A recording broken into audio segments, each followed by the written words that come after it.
দেশে একটি অরাজক পরিস্থিতি বিরাজমান রয়েছে।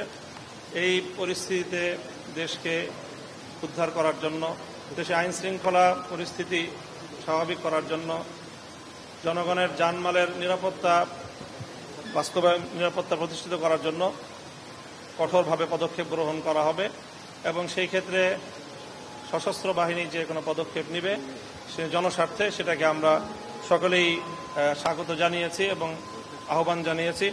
বিশেষ করে আমরাও দেশবাসীর প্রতি এবং আমাদের সকল জনগণ, রাজনৈতিক নেতাকর্মীদের প্রতি আমরা উদাত্ত আহ্বান জানাচ্ছি যেন সকলেই প্রত্যেকে যার যার জায়গা থেকে দায়িত্বশীল ভূমিকা পালন করে এবং কোনোভাবেই যেন আর কোনো প্রাণহানি না হয়, কোনো প্রতিহিংসা চরিতার্থ যেন না করা হয়, বরং সকলে মিলেমিশে আমরা জনগণের জানমালের নিরাপত্তা বিধান করার উদ্যোগ গ্রহণ করব।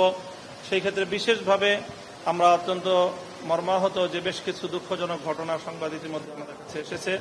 দেশের বিভিন্ন প্রান্তে আইন শৃঙ্খলা রক্ষাকারী বাহিনী, বিশেষ করে পুলিশের উপর অনেক বড় ধরনের বেশ কিছু আক্রমণ হয়েছে।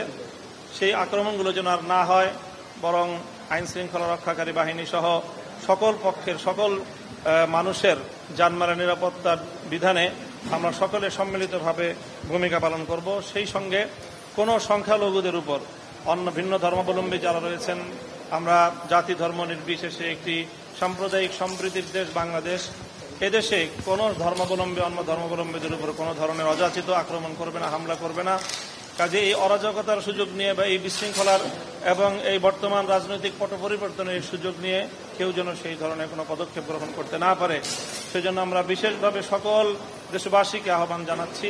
বিশেষ করে রাজনৈতিক নেতৃবৃন্দ যারা রয়েছেন, আমাদের ইমাম সাহেবান যারা রয়েছেন, আলেম ওলামা যারা রয়েছেন, তাদের এক্ষেত্রে একটি অগ্রণী ভূমিকা পালন করতে হবে।